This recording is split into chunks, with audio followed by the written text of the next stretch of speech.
Bandung ke Jakarta. Sampai di Jatinegara, kemudian banyak yang turun.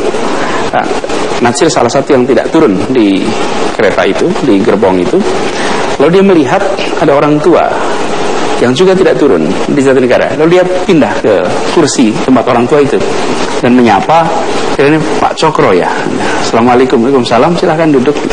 Lalu mereka ngobrol dari Jatinegara sampai ke Gambir. Natsir Muda dan Cokro. Ya, yang kira-kira mungkin 20 menit, 30 menit barangkali.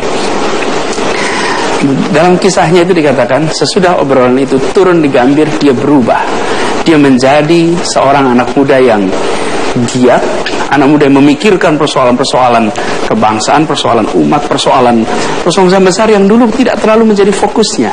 Dan dia menjadi, dikatakan, berjuang dan lain-lain, terinspirasi karena obrolan yang pendek ini. 30 menit obrolan dengan Cokro membuat Natsir yang seperti kita ketahui. Jadi saya membayangkan figur ini menyengat, dan siapapun yang tersengat itu sengatannya positif itu. Jadi kalau guru itu ya, guru berinteraksi itu dia mau menginspirasi, dan saya katakan dia menggerakkan orang kemudian menjadi terangsang untuk melakukan sesuatu. Nah, ini yang saya rasa relevansinya penting sekali hari ini. Satu, kesadaran soal pendidikan yang luar biasa. Yang kedua, dia mendidik dan memberikan, saya sampaikan tadi, memberikan rangsangan untuk tumbuh agar bisa bermakna di zamannya nanti. Jadi dia kan tidak memaksakan orang pikirannya sama dengan dia.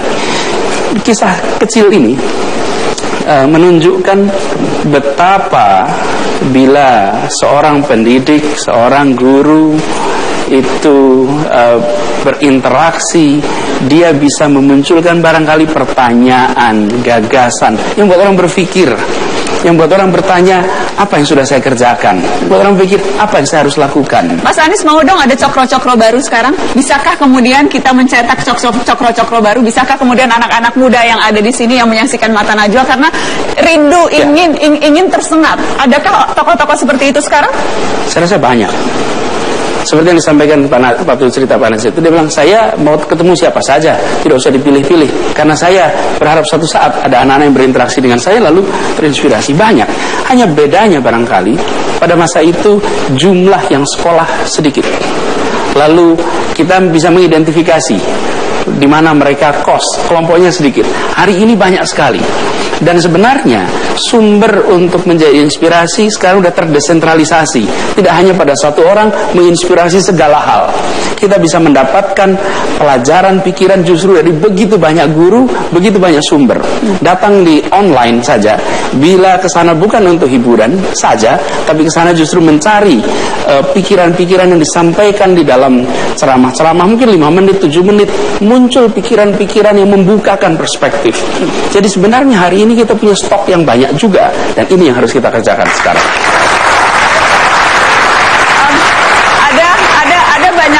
Ada banyak kesan seseorang tentang Cokro Aminoto. Tapi saya ingin tunjukkan ke Anda spesifik tulisan Soekarno tentang tokoh ini. Kita akan tunjukkan grafisnya di layar, dan saya ingin minta komentar Pak Anhar. Pak Anhar, ini ditulis Soekarno di Jakarta 2 Mei tahun 1951. Tuhan amatlah bermurah hati kepada saya, itu kata Soekarno. Pada waktu aku masih muda, diberikannya kepadaku pemimpin-pemimpin yang utama. Cokro Aminoto, Cipto Mangunkusumo, Ahmad Dahlan, Doris Dekker yang kemudian bernama Setiabudi, Sneflit dan lain-lain. Semua itu menanamkan pengaruh yang dalam pada jiwa saya yang dahaga. Terutama sekali Cokro Aminoto termasuklah salah seorang guru saya yang amat saya hormati. Kepribadiannya menarik saya dan Islamismenya menarik saya pula oleh karena tidak sempit. Apa pengaruh Cokro Aminoto terhadap Soekarno? Ini baru sedikit tulisannya yang mencerminkan betapa kagum dan hormatnya. Tapi apa yang lebih dari itu? Hampir semua gaya Soekarno itu sebenarnya adalah modifikasi dari gaya Cokro Aminoto. Menulisnya juga hampir. Kalau Anda baca tulisan Cokro Aminoto kemudian membandingkannya di bawah bendera revolusi, gayanya sama, mirip sekali. Sebenarnya hal yang wajar aja lawan dia tinggal di rumah dan sehari-hari dia lihat. Ada satu hal, saya pernah mendapat gambar Cokro Aminoto Lalu ada tulisan dan tanda tangan Soekarno berkata begini, hanya bangsa yang menghargai pahlawan-pahlawannya dapat menjadi bangsa yang besar. Itu adalah ekspresi daripada penghargaan beliau terhadap Cokroaminoto itu. Dan saya yakin belum tentu Soekarno sehebat seperti yang pernah kita hadapi andai kata dia tidak kos di rumah Cokroaminoto. Belum tentu. Kalau tidak kos di sana mungkin bukan Soekarno yang seperti kita kenal sekarang. Apa yang istilah yang digunakan oleh presiden kita sekarang, revolusi mental.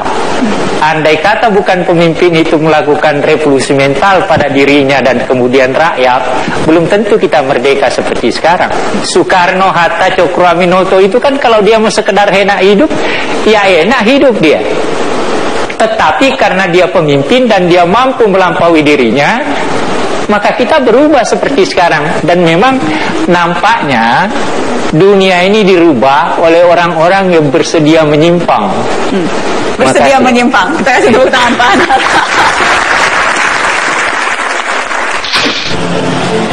Sekarang saya sudah berada di rumah Mas Cokroaminoto, rumah ideologis-dialogis, tempat bertemunya tokoh-tokoh besar yang berbeda paham ideologi. Seperti apa di dalam rumahnya? Yuk kita tengok.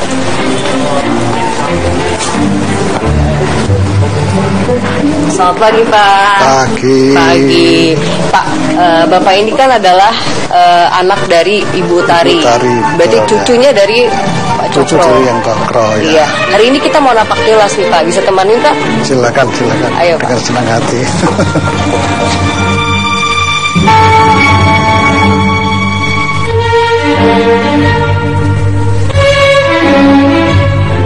Pak, kalau di ruang tengah ini nih Pak ya, ruang depan ini biasanya dipakai apa nih Pak ketika zaman dahulu Pak? Ya, zaman dulu dapat diduga di sini tempat pendidikan politik dari yang Cokro kepada para pemuda-pemuda yang kemudian menjadi tokoh-tokoh politik. Bung Karno, Alimin Muso, Kartosuwiryo dan sebagainya itu. Yang Abikusno juga itu. Di sini kamar tidur utama.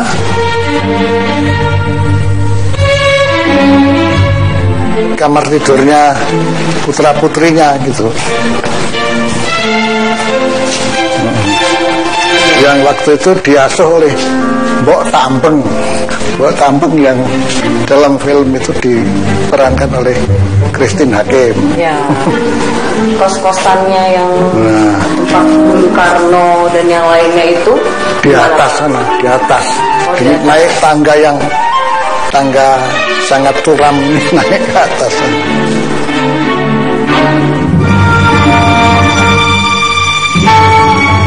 Kamar ini ya Pak ya, Pak Soekarno dan yang lainnya tidur Pak ya.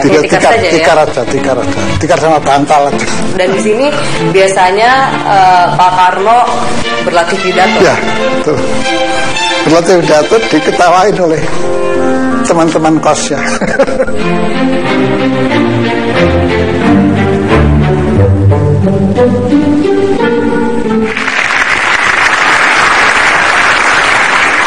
Pemirsa, zaman ketika syarikat Islam berkembang pesat adalah zaman di mana tatanan feodal masih sedemikian kuat. Syarikat Islam menerabas segala sekat strata sosial. Apa yang bisa dipelajari oleh bangsa kita hari ini? Telah hadir AM Fatwa, politikus senior dan senator di DPD. Selamat malam Pak Fatwa, terima kasih sudah hadir di Mata Najwa. Saya tahu Anda mengidolakan Cokroaminoto. Apa persisnya? Alasannya apa Pak? Cokroaminoto lah yang memberikan sentuhan awal pada jiwa saya sehingga saya terpanggil mengabdi melalui jalur politik. Pada tahun 54 setamat dari sekolah rakyat sampai dengan sekolah dasar sekarang, saya menemukan dua buku Cokroaminoto. Yang pertama Islam dan Sosialisme, dan yang kedua adalah program Asas dan program Tandim Syarikat Islam. Dan di situ saya menemukan trilogi ajaran politik Cokroaminoto ialah sebersih-bersih tauhid, setinggi-tinggi ilmu pengetahuan dan sepandai-pandai siasat. Kita tidak menemukan lagi sekarang ini contoh-contoh pribadi pemimpin politik sekarang ini. Dipersembahkan oleh, didukung oleh, seperti juga kisah Nabi Muhammad SAW. Selalu ada kesepian dan keterkecilan di dalam setiap hijrah. Dan nilai-nilai itu memang Anda dapatkan, Anda resapi dari buku dan juga dari apa yang Anda pelajari dari sosok Hos Cokroaminoto. Iya, betul. Jadi inilah yang langka kita temukan. Kalau bilang langka, atau bisa juga dikatakan seperti kita tidak menemukan lagi sekarang ini contoh-contoh pribadi pemimpin politik sekarang ini. Sebab yang disebut misalnya ajaran politik sepandai-pandai siasat, ini sekarang seboleh-bolehnya tipu-menipu di dalam berpolitik sekarang ini. Ini pengakuan dari politikus senior, kita harus kasih tepuk tangan. Jadi maknanya beda jauh. Sepandai-pandai siasat Cokroaminoto, kalau politisi sekarang sepandai-pandai menipu begitu? Ya, itulah yang terjadi, tetapi kan tidak pada tempatnya kita sebutkan di forum ini. Tidak apa-apa, di mata Najwa boleh disebutkan, Pak. Tapi itulah yang Tapi Anda jadi prihatin. Apa yang kemudian seharusnya bisa menjadi contoh dan perilaku yang diikuti oleh politisi sekarang dari Cokroaminoto itu tidak lagi terlihat, Pak Fatwa? Tidak lagi terlihat, tetapi saya masih sempat mengalami itu, sebab saya dengan usia saya sekarang 76 itu sempat misalnya ikut pemilu, sudah ikut kampanye pemilu pada tahun 55, meskipun belum boleh ikut pemilu. Saya dengan orang tua saya berbeda partai. Orang tua saya memilih PKR, Partai Kedaulatan Rakyat, karena di sana partai lokal di Sulawesi Selatan, karena katanya akan mengembalikan tradisi-tradisi kerajaan. Saya kampanyekan Masyumi. Dan kemudian ketika saya meninggalkan kampung halaman, kakek Najwa ini, Ustadz Abdurrahman Syihab, itulah juga memberikan sentuhan secara langsung, karena saya sering diajak berjalan bersama-sama di Jalan Sumatera menuju Masjid Raya Makassar. Dan pamannya Ustadz Profesor Umar Syihab, itu juga satu kapal saya meninggalkan Makassar ke Jawa ini. Tapi karena saya merasa belum sanggup untuk tinggal di Jawa, saya mengejar ajaran politik ini dari ajaran politik dari Cokroaminoto yang tentu masih tersimpan pada tokoh-tokoh politik yang berguru langsung atau tidak langsung pada Cokroaminoto. Berkaca dari apa yang dilihat sekarang, apa yang terjadi di politik kekinian saat ini, Pak Fatwa? Semua serba transaksionis, pragmatis. Jadi orang masuk partai politik itu sekarang ini langsung jabatan apa yang kira-kira bisa didapatkan, dan karena itu juga mungkin dibelinya, mendekati ketua umum atau pimpinan utama dari satu partai politik. Selalu ada negosiasi, mau ditempatkan di mana. Tetapi saya karena terdidik di organisasi yang juga didirikan oleh orang-orang tua itu, misalnya saya terdidik di dalam PI, Pelajar Islam Indonesia, terdidik di dalam HMI, Himpunan Mahasiswa Islam, saya terdidik di Muhammadiyah, di Syarikat Islam ini, saya banyak berguru juga kepada pemimpin-pemimpinnya yang sempat saya bertemu, seperti Pak Anwar Cokroaminoto, Pak Arsono Cokroaminoto, masih sempat saya bertemu langsung. Apa yang hilang sehingga politik sekarang tampaknya jauh dari yang kita cita-citakan? Mereka kehilangan moral dan etika. Jadi etika berpolitik pada di lingkungan partai sendiri dan etika berkomunikasi politik dengan partai lain itu sekarang itu juga serba transaksionis. Mendekati pemilu baru dicetak kartu anggota itu untuk dibagi-bagi, untuk dapat kaos untuk kampanye.